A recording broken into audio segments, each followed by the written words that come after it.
Welcome back to the Everyday Workers channel. I have an upcoming video.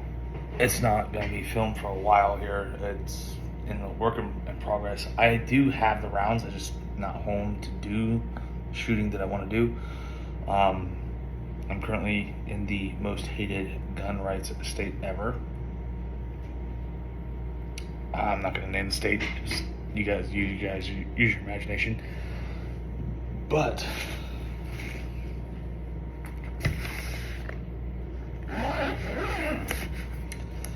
I've been sold on these rounds for over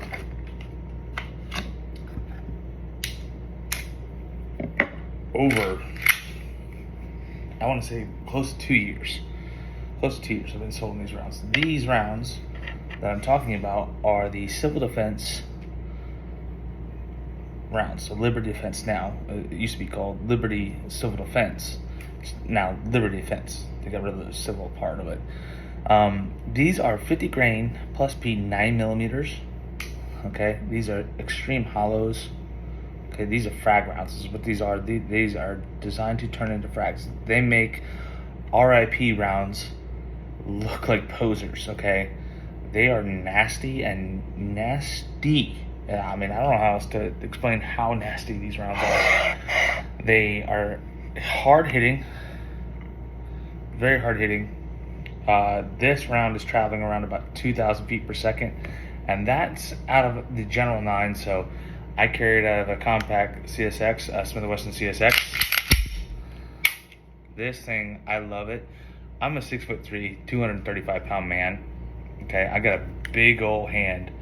All right, I got a big hand. I've already guys showed you my hand comparison to a lot of things. I mean, here's a file grip. My hand swallows it. Okay, it disappears. All right, this is a big thing. It disappears. I got a 11-inch tie bar. I got a big hand. I got a really big hand. Okay, I got a full-size 5-inch pistol here. This is combat ready, Lionheart. Okay, this is the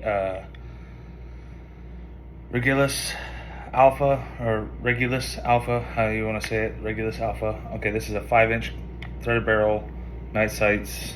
The only thing that's not ready is RMR cut, which they didn't do, which I'm surprised they didn't do, because this is the new line of Lionheart, which is a stage 3 action pistol. So you cock the hammer back, you can actually, like, so you load it around in, right? Which we didn't, obviously the mag is empty. Okay, so we load it around in the gun. We can physically, I'll show you here, physically push the hammer forward, the trigger goes forward, right? You're like, oh, well, you decocked it. You didn't actually decock it, because a little pressure, the hammer goes back. A little more pressure, hammer goes forward. So cock it, push it forward, and then add a little pressure, hammer immediately goes back. I mean, we're talking a little bit of pressure. That's your normal take up. That's easy to follow because it's what I normally would follow on a gun. If I was shooting a gun down range, I would normally follow that take up. That's the take up. That's what, after firing the gun, round going off, it's cycling, recocking. I allow my trigger finger to send out to that click, and then I take that up again and fire again. That's following the reset, or following the trigger spin and the hammer spin. So yeah, I mean, the amount of pressure you take when you take that up is just about like anything else. It's just take up. It's all it is take up. It's loose. It's not like super loose. It's, you feel it. You feel you hit that wall. You're like, oh, there's little pressure. Take it to that secondary wall, pull faster. The idea that this being is, if the gun was loaded, and I draw from the holster position, get down range, first pull is very light. Gun cycles, and from there on out, I'm in light trigger pull. This thing is awesome to shoot. This thing's a lot of fun. It's got a baby brother. The baby brother has a problem. It will not fire around. The baby brother has a problem. I bought these two in as a series. I bought the big size and the little size, the little baby brother, the compact. I bought it in a series, so I bought the full size and the compact together, one after the other, and the second one, the baby, is actually at the factory being serviced on from the owners. I know the owners of Lionheart, so yeah, they're working on it. But these civil defense frag rounds, they supply them in a lot of things. They supply them in a lot of different calibers. I've shot them in 45 ACP, I've shot them in 40 SW, I've shot them in 38 Special, I've shot them 37 Mag, I've shot them 45 Long Call. I've shot them in a lot of different series of calibers, okay? And I'm going to tell you right now that these things work. These things do the job, okay? They are rocking down range. They are hitting the target. They are spoiling the target and making it look nasty. They're spoiling the target and then ripping the paper right off that thing. One round. I mean, and I have interactive targets when I shoot, and these things are nasty, okay? Straight nasty, just so you can see where to go. And they're great to carry in a compact, especially a double stack compact like mine. My CSX is carrying, I think it's 12 plus 1, so 13 rounds. I carry the Deadly 13 with me where I go. A lot of fun. I love this gun to death, though. A lot of people are like, oh, well, what's the difference between it and a Glock 43? An extra round, I think, for the Glock 43. The Glock 43 has an extra round. I think it's 13 plus 1, if I'm not mistaken. It might be less. It might be very much less. I don't know. It might be 10 plus 1. I don't know. It might be, whatever. I don't particularly carry Glock. I have the Glock 43. I have the Glock 43 original. I have the Glock 43X. I have the Glock 43X MOS. I own them. I just don't carry them, okay? Plus, I raced this gun out because this is my personal gun, all right? I own this one. The shop doesn't own this one. We don't make holsters with this gun. We have one. We make holsters for that gun, but I raced this one out. This is my personal gun, okay? I bought 2 of them. There's a reason I bought 2 of them. This one's mine. The other one's my shop's, okay? That one we make holsters for. More than well, we make holsters for. I mean, Blood Moon holsters. We make custom Kydex holsters. The holster that I carry mine in is a 3-stance, high polymer Skulls and Snakes red bone death holster. Okay, that's pretty cool. Locks in there, obviously. Not going anywhere. I do have my tension set a little less than what some people would like. The tension is set right there with that screw. And this rubber bushing that's right in there. I don't know if you guys can see that. I had to have a secondary light. I don't know if you guys can see that. There's a rubber bushing right here on each side of this screw. Right there you go. Now you can see it. There's a big rubber bushing right there. Tighten it down more. The more pressure there is on the pistol, harder you gotta pull it out of the holster. Personally, myself, I like something where even just wearing my gym shorts, I'm wearing just basketball shorts, okay? I can have it in the holster, carry it in the appendix, carry a Glock, carry it on the right side, whatever your preference is. I can take and pull it out, okay? Holster's not supposed to come with the gun. The gun is supposed to come out by itself. So I sit there and I put it in there, I tighten it up a little bit, 1-2 turns, I go okay, and then it goes like this. That's what it's supposed to look like. Okay, so yeah, there's a reason. Love this gun to death. Even though with my big paw fingers, I drop the slide, clear it out, loaded magazine. This is a loaded magazine. Doesn't even feel like it's loaded. Gun doesn't even feel like it's loaded. Feels like it's just got maybe a little extra weight sitting there. That's another plus to carrying these. These are 50 grains. 50 grains. Your standard defense ammo, your standard 9mm defense ammo is anywhere between 127 and 140s. I mean, your standard range ammo is 115, so why is the defense ammo so much heavier? Well, it's because they want it designed to do what it needs to do, which is expand on impact and the extra weight behind it. We can get down with that.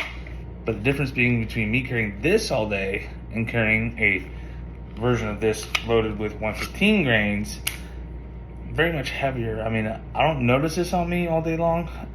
If I loaded this mag up with 115s or 127s or 143s or whatever the hell I was carrying, I would feel it halfway through the day. Like, my gosh, oh, my belt's cutting into me. My belt's so... Not doing that when I'm carrying 50 grains, okay? It feels like the gun's empty, honestly. It feels like it's not even loaded. It's very scary, actually. It's very scary. These are in the magazine. You don't know they're there. It's very scary. It's easy to forget that this gun is loaded. Okay, easy to forget. I don't know how I can stress it. It's very easy.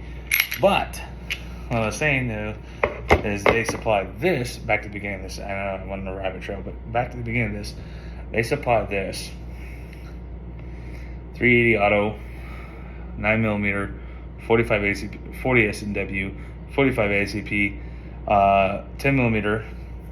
I know I skipped so 40 S&W, 10mm, 45 ACP, 45 long Colt, all the way up to 223. Now I do have a magazine loaded up with these. I do have a magazine, an AR magazine loaded up with these. I think they might supply a 5.56. I'm not sure, but the ones I bought were 223. So these, I do have these loaded in a magazine. I do have a 5.56 that is ready to shoot these things down, a 5.56 NATO that are ready to shoot these things down and downrange and see what they're pulling out. I honestly am interested in the rifle version. I have never shot a rifle version of this manufacturer whatsoever. Only shot pistols and pistols only. Okay, so I have shot the 9mm, I have shot the 45 long Colt, I have shot the 45 ACP, I've shot the 380, and I've shot the 10mm. I haven't shot the 37 SIG, I haven't shot the 37 Magnum, I haven't shot any of those other versions of this. Those are the versions I've shot. 380, 9, 10mm, 45, 45 long Colt. Those are the 5 versions of this round that I've shot. It's awesome. It's awesome. And I'm telling you, it just destroys whatever it's hitting. I mean, it's spalling across. Plus, the punch, you don't see it on a steel target. If you shoot body armor, which I haven't shot body armor, but if you want to look it up, there's plenty of videos of this round going through body armor. I don't know if I can say it. Let me say it one more time. Of this particular round, this 9mm going through body armor. It's nasty. This thing's nasty. It's just a beast of a round. So, yeah. I'm hoping to film a video very shortly of me shooting the 223, not the 5.56, but the 223 version of this. And we'll just go ahead and do a disarmament on this. Safety is off. There's a round in the chamber, no magazine. Pointing safe direction. We're going to grab the thumb. We'll grab the hammer with both a thumb and a forefinger, and we're going to pull the trigger while holding onto that. Let it down very easily. You 1911 enthusiasts, guys out there, want to know how to put the hammer down in your 1911? That's how you do it. It takes 2 hands. It takes 2 hands. 1 hand on the gun, 1 hand on the hammer. Pinching that hammer, letting it down. That's how you do it. Okay, that is the proper and correct way. But I'm hoping to show a video of that very shortly here when I get home out of this dreadful state. When I get home out of this dreadful state and I will be able to go to my range and shoot those, I want to see what energy we're delivering downrange. I don't have a chronograph, but I'm really curious to see what I have downrange on those. Because, I mean, I carry them in every one of my guns. I carry those 9mm, I carry those self-defense in almost every single one of my guns. Maybe my XDs I don't carry because their extractors are very particular about what rounds go through there. And those aluminum casers are a little easier to not extract. They're more prone to failures and extractions. Only because the extractor is actually biting into the metal and it won't let go because it's biting so hard. Brass is a good contemporary between those. But other than my XD series, my Glocks, my CSX, my Smith & Wessons, my SIGs, they don't have any problem with those. My Tauruses even, they don't have a problem with those. They don't really care. Taurus doesn't really give a shit. I mean, you paid $300 for a brand new gun, so you get it's like an AK, could kind of run everything. But unlike an AK, you paid a lot less for it because back in the day when AKs weren't popular, you didn't have to pay so much. Now they're very popular, you have to pay a lot. Anyhow, that being said, I mean, I carry them in a lot of different versions. I can honestly...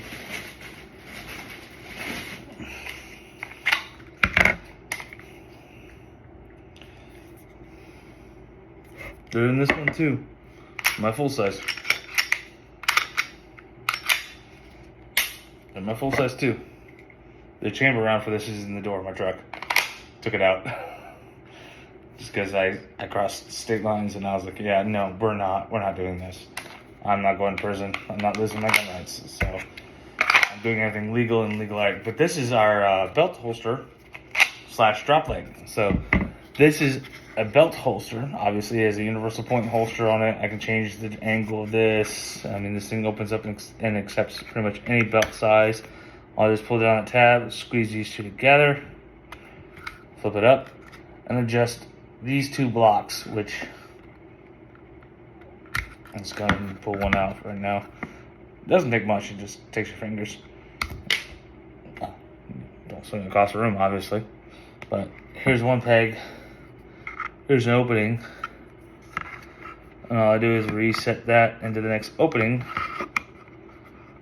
Let's go ahead and put it right, let's just put it right here. My hands are so dry. I just took a shower. My hands are so dry. Can you press in there, please? You look good. Work with me, belt. Okay, fine. I'll do it this way, vertically. We'll set it in where we know where we're gonna go. Press it. Snaps in. Now you see the distance between the other. You got a really thin belt. Close it down. As you can see, the really thin belt would right in here. In terms of height of your holster. On your belt. I have big belts because I'm a big guy, so I double set my lower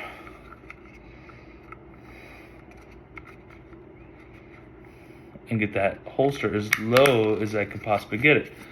So those are the two lowest settings that I have, and my belt fits between these two blocks and the top of the holster. That's where my belt fits. So as soon as I lock it in there, hold it like that, that's where my belt goes. This doesn't go up and down on my belt, it just sits right there on my belt. Now, if my belt goes up and down, that's different. But that depends on how tight I have it and which belt I'm wearing. All I do is, at the end of this, put this back up, close it off.